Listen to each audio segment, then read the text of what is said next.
When something breaks at your rental property, who pays for the repair? I've got one simple rule to help you figure that out.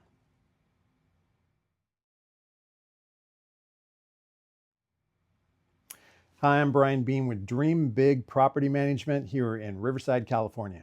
Today, we're talking about maintenance and repairs. Specifically, who's responsible for keeping your rental home in proper operating condition?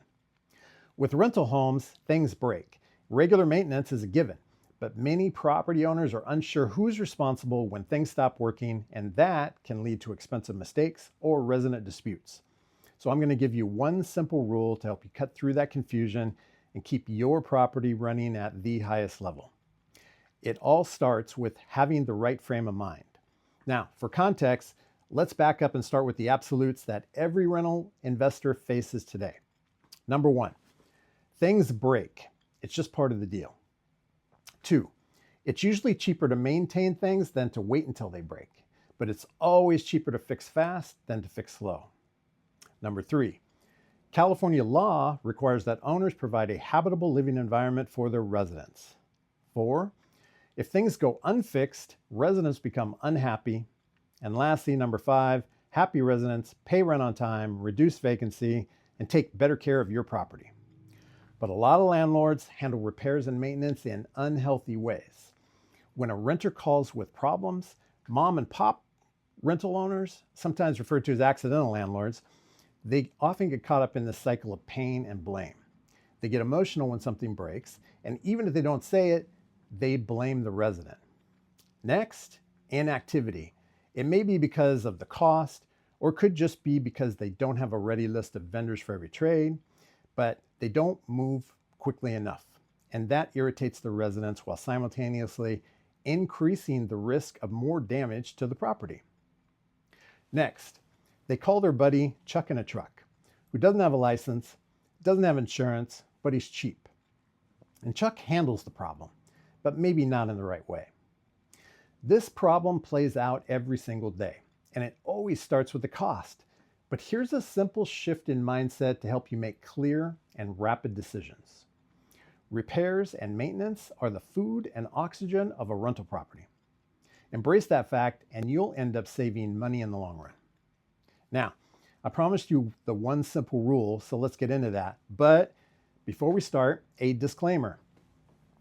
We are not attorneys, and the following information should not be construed as legal advice. The following should be considered for informational or entertainment purposes only. Please consult with your legal counsel for advice on your specific situation. Now, in California, who's responsible to pay when something breaks? Well, it depends first on what's in your rental agreement, but typically it boils down to regular wear and tear versus misuse. If someone throws a baseball through a window, it would be logical to put the liability on them and expect them to pay for that repair. But if an earthquake rolled through and cracked the same window, it's unlikely that you could blame the occupant for that damage. Wear and tear refers to the natural deterioration of things from normal use over time.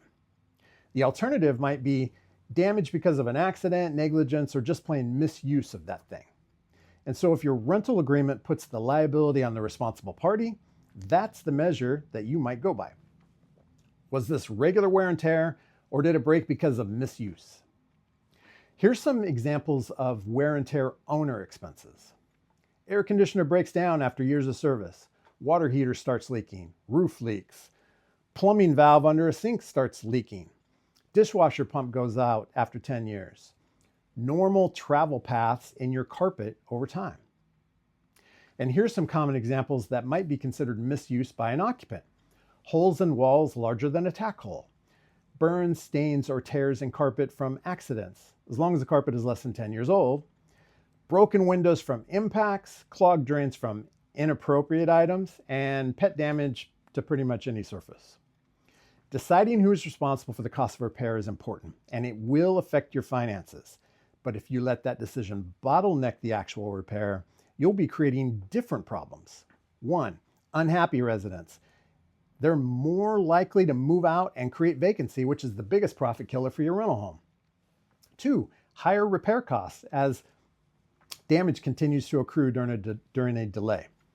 So make sure your first instinct is to immediately fix what's broken, because that will end up saving you money in the long run.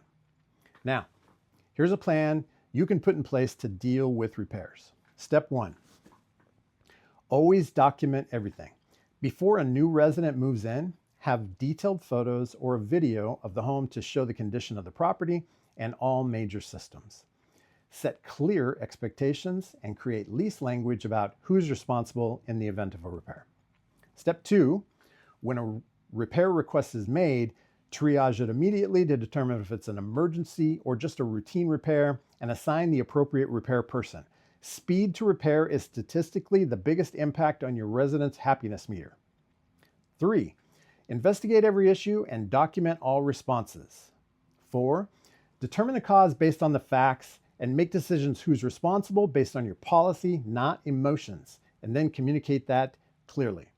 And 5, give thanks and show respect. Your residents are not looking for ways to make your life miserable. They just want a nice place to call home. Thank them for quickly letting you know about a problem so that you can handle it before it gets worse. Look, repairs and maintenance aren't fun, and they aren't cheap, but they are a normal part of owning a rental property, which is, by the way, the surefire way to build wealth for you and your family. So create a great vendor list and get ready, because the faster that you respond to repairs, the cheaper it'll be to fix the problem, and the more profitable it will be for you and your rental home business. Next week, I'm going to show you exactly how a systematic approach will save you a ton of money and make your properties more profitable. To be alerted, hit the subscribe button below. And if you have questions about anything you've heard here today, call me directly at 951-314-5402. I'm happy to share.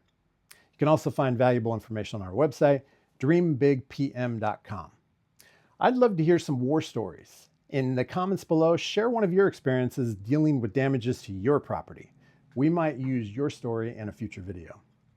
And if you'd like our detailed wear and tear guide, which helps break down the difference between your expenses and someone else's, email me at brian@dreambigpm.com. Write wear and tear in the subject field. We'll send you out a free copy.